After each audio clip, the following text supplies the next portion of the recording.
Yes, Baba never encouraged suicide. On the contrary, he says the worst thing that anyone can do is suicide. Because the soul is not freed. The soul is in the body or without, and suffers a lot till the time for its rebirth comes. And it undergoes a hell of a time. And after coming, the soul suffers so much that it gets, many times soul wanders around the perfect master to forgive him or her, and so that it can have another birth. Sometimes the compassionate perfect master has mercy on them and they take the birth according to their samskars. But Baba said that one should not, under any circumstances, think of even committing suicide.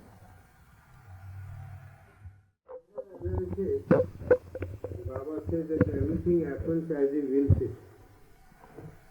But an element of free will is also given to man. Now this is really a topic of an eternal controversy between destiny and effort. But Baba finally says that all happens according to my will. But then again, over this we can ask a question: if everything happens according to his will, why is it that Baba has to advise people to do a certain thing and not to do a certain thing? If everything is going to happen according to his will, it will go on happening. I have also willed to give you a certain advice, and accordingly I give it. And as Meherjee said, of course, it is the most undesirable thing to commit a suicide. And a man commits a suicide, he neither goes to the subtle world, nor he remains in the physical world, and he actually remains suspended between the two, maybe in the astral world or anywhere, and he suffers a lot. That is the real hell that a person goes through, until such time that he gets a new body. And invariably, such souls wandering in suspense try to seek the help of the perfect master or the avatar, and when the avatar is in a resting position at night when he sleeps, apparently he sleeps, he is always conscious. So when he is in a resting position, these souls you see come and hover around the perfect master or the avatar in order to get help to quicken the time for to get a physical body. And of course, Baba is always compassionate. And I remember an incident at Lonavala, a place about 40 miles away from Pune.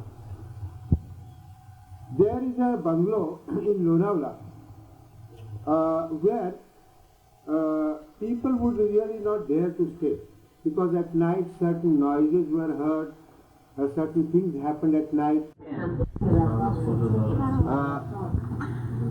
Once Baba went and stayed in the bungalow, and I was there with him, Gustaji was there, Baidul was there, just a few others were there.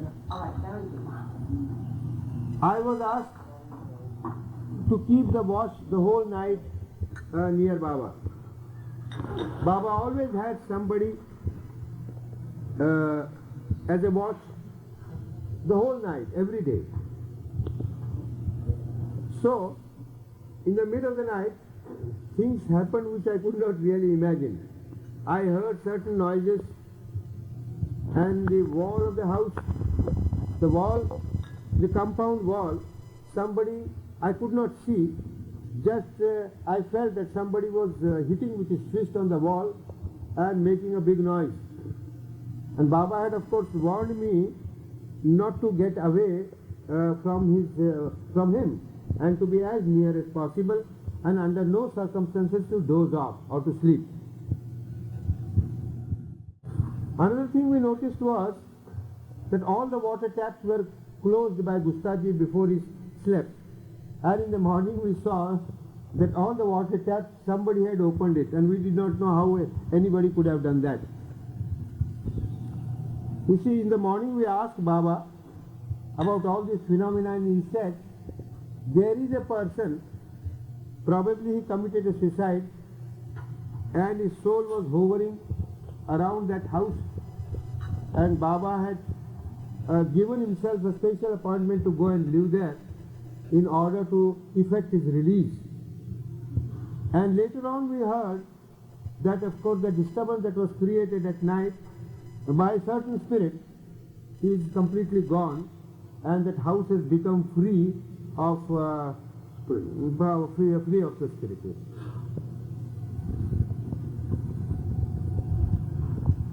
So the avatar or the perfect master has to intervene in cases where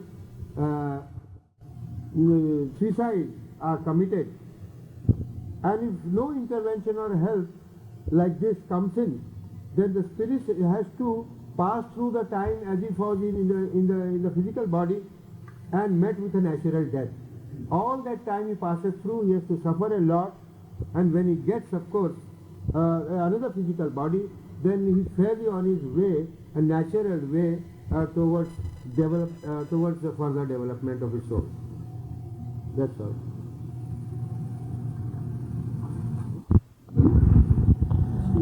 In Manzil Mean, I had never seen a spirit at all, but Dr. Abdul Ghani Mulsif, who was under Baba's orders, always was there in the house. He was given a duty at night to keep a watch near Baba. In Manzil-e-Meem, Dr. Abdul Ghani Mulsif was given the duty of keeping a watch near Baba the whole night for a number of days. One morning he was saying that at night when he got up and he was just going out to attend nature's call, and for that Baba had given him the permission, and he saw certain figures and certain noises. He heard certain noises and he was so much afraid.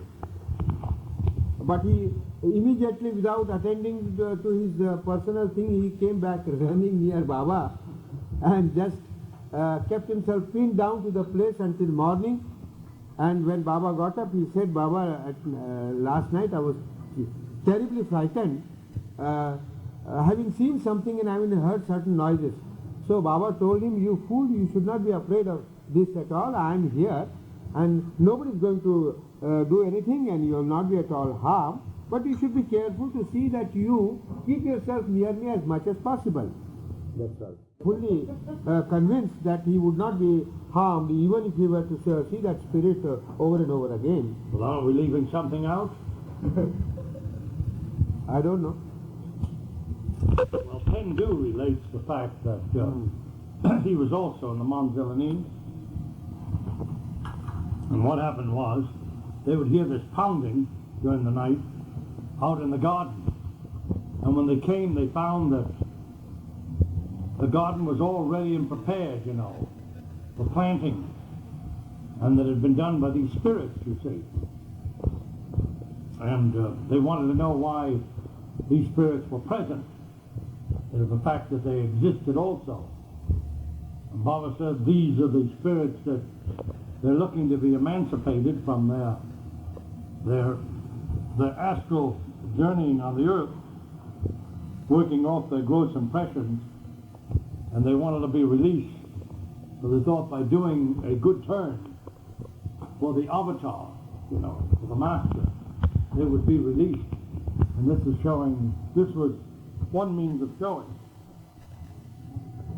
by this kind of service that they really meant and really deserved to have this freedom.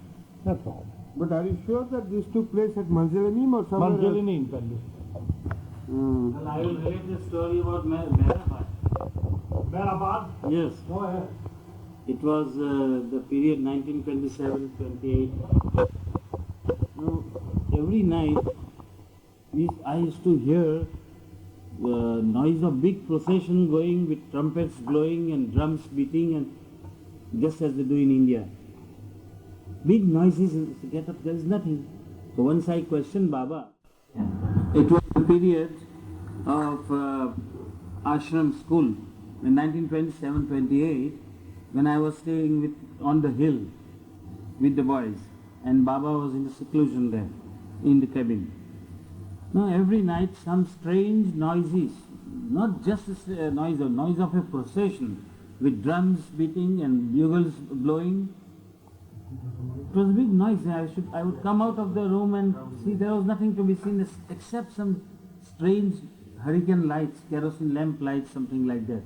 So at first I thought that it might be some procession passing through the village. But when it was repeatedly heard like that several times, so one day I asked Baba, "Hey, what is it that every night I hear these noises of processions passing from here?" He said, "No, they are the spirits who come to him for release, to get a human form again. Important work, and they actually disturb me in my work," I said. But they are, as Adi said, there are some of these cases of suicide and this, so they come for the release. They were spirits, no doubt. But I never saw them. Thank you. No, I have remembered something. But that stopped later on, huh? I guess when you It was not, it did not continue. After a time it stopped. Yes, Mike. Yes, Mike.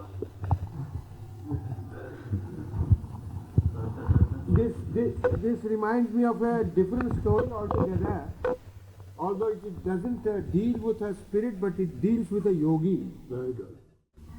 In a place called Kathgodam, at the bottom of the Himalayas, Baba once went.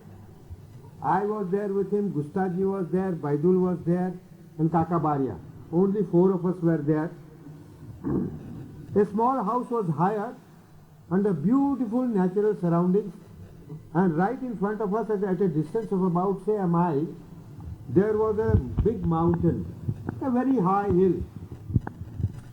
And Baba asked each one of us to keep watch the whole of the night.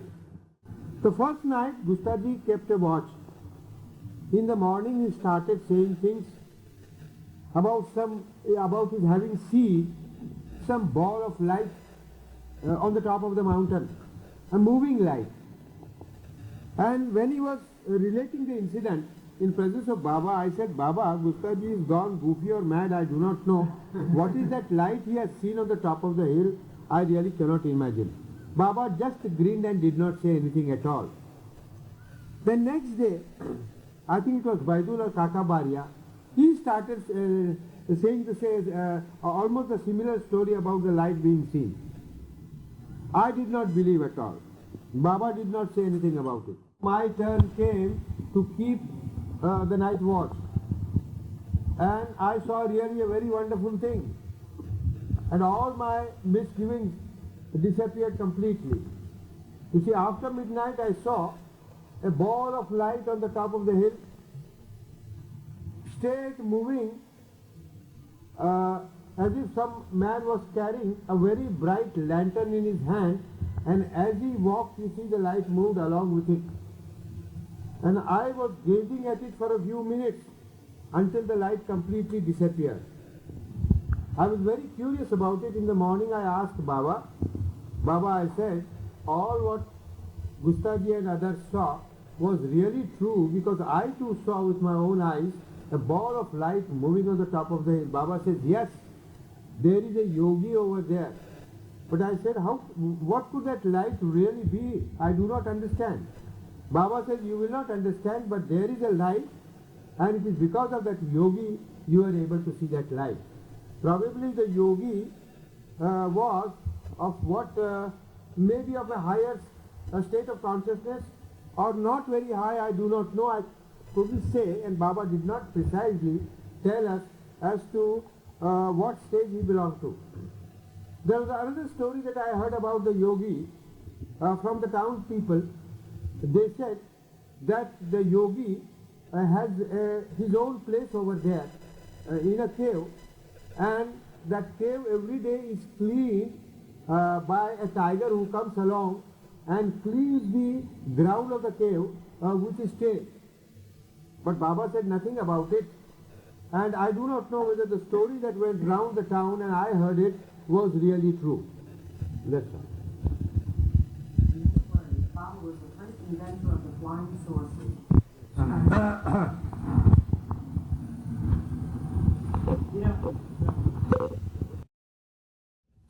you all set? Yes. Hmm? Yes. Well, there's a story told about Elcher. Elcher's name was really Edith, but to distinguish him from Edith Gisawal, they called him Elcher, and he was known as the clown of Baba's Darbar. He's a very funny man and very humorous, and he knew how to make Baba laugh.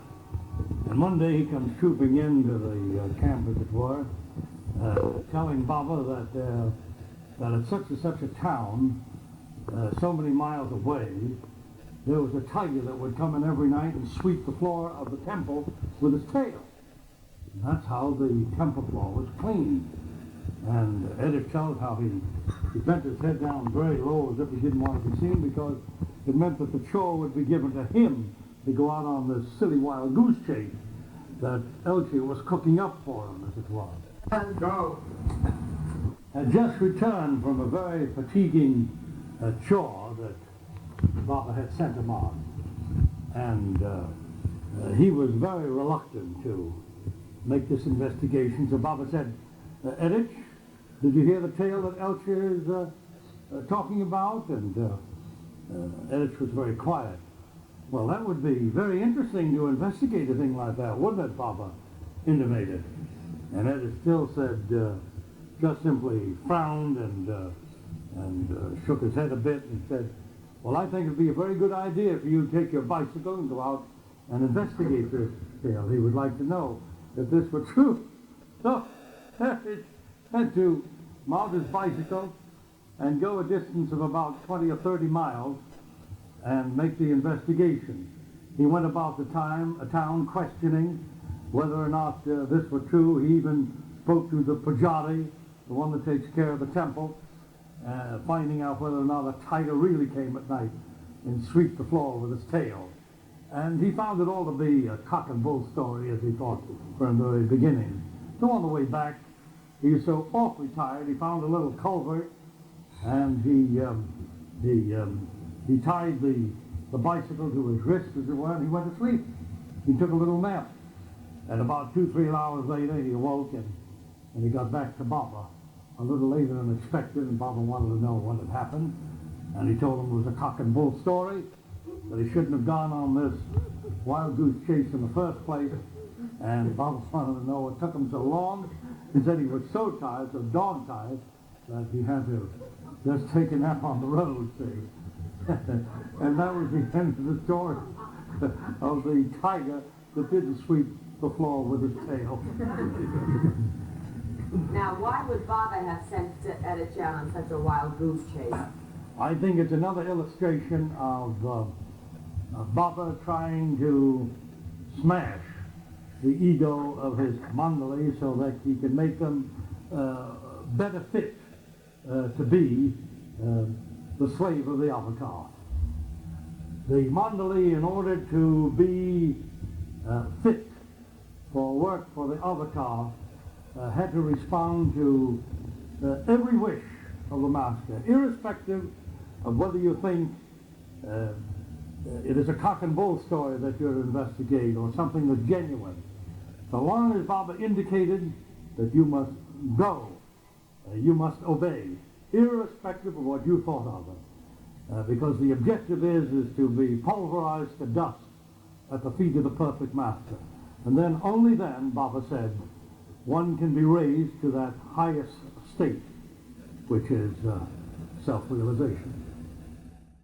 Part of 1922, when Baba had left Upasni Maharaj's place finally and went to Pune, Ferguson Road, he was staying in a small thatched hut where people used to go for his darshana, and I was called there every evening from my college and the whole of the Sundays. Arjun was the man who was near Baba, and Behli was another man who was near Baba. Both were Baba lovers and Baba disciples, and they were given certain duties to do. One day, a night watch duty was given to Arjuna, and he was given certain instructions to keep himself confined in the hut and not come out when he was inclined to do so. Somehow or the other, for some reason, this Arjuna happened to come out after midnight. And the moment he stepped out of that hut, he saw a very, very huge figure of something very hideous.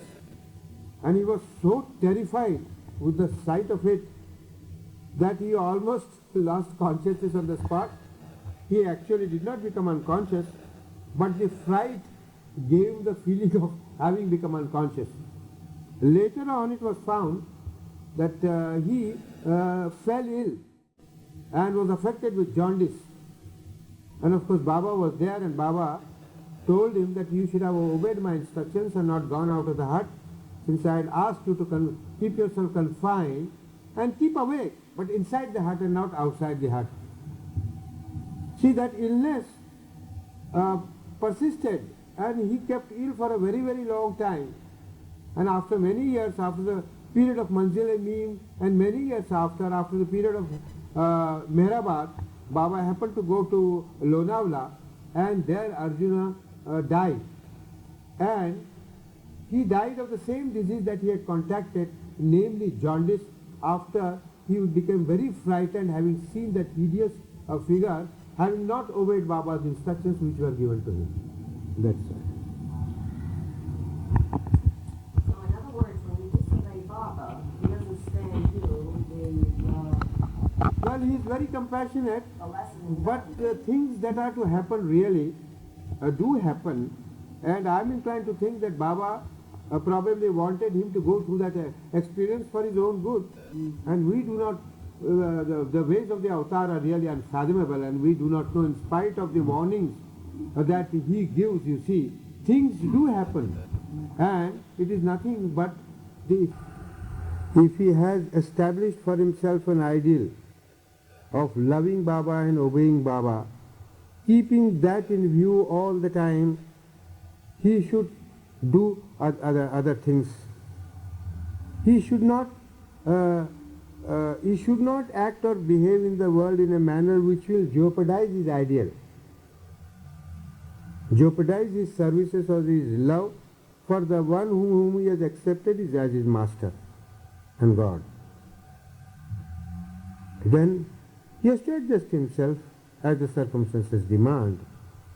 Keeping that intact, the best thing is to live with your parents, with your relatives. But if you really feel that living with your parents, living with your father is absolutely going to snatch me away completely from Baba and Baba work, then in your place I would not live with my parents. But if I think that I can, by living with my parents, you see, living with my parents is not going to interfere with my love for Baba and with the work that I do for Baba, I would give myself a first chance to live with my parents and keep them satisfied also. Why shouldn't I?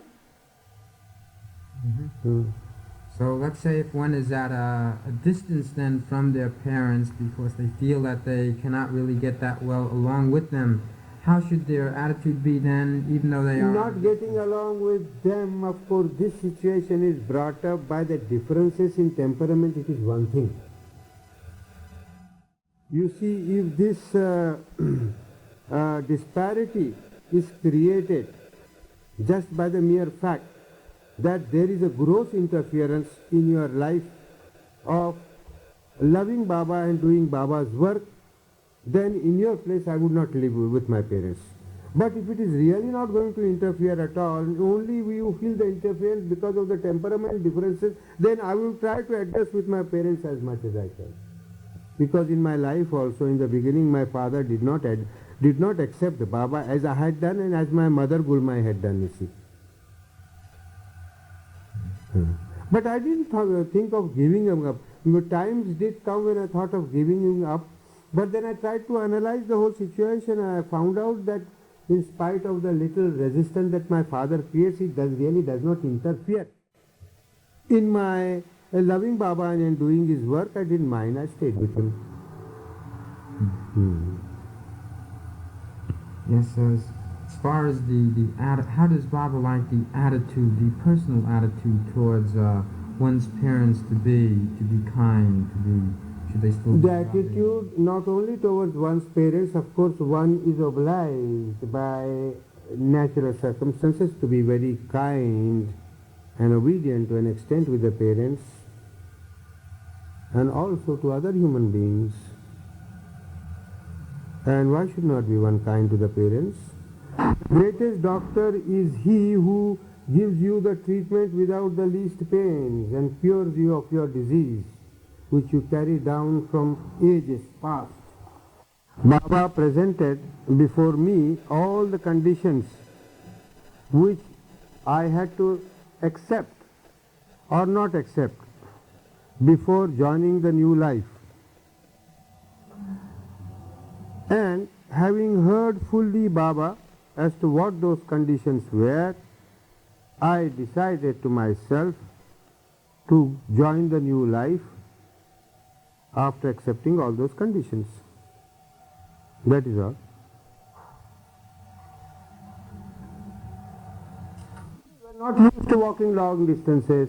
We were not used to sleeping under trees on the open ground during winter of northern India. We were not used to beg our food at all. We were not used to draw water from the well. We were brought up under conditions where everything was available to us, and then we used to do Baba's work under those favorable conditions. And now this new life was absolutely removed from our old life.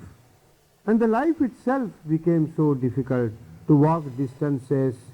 You had the feeling of starving. You had such an amount of labor to go through. We used to be, we get fatigued and tired and live and sleep under trees, on the open ground. It was really ordeal. And the wonder of it was that Baba did the same thing with us. I don't think if he was not physically present there, it would have been ever possible for us to bear all these hardships. Other things that of course were created by him, or other things that happened around him and around us, were of little significance compared to the very life, you see, that we had to lead with him. Walking, sleeping under, without any shelter, in winter, in cold weather, drawing water out of a well. You know how difficult it is to draw water. We had never done that in our life before, excepting in the very early period of Meherabad, 1922 or 23. So, this life was a veritable physical torture.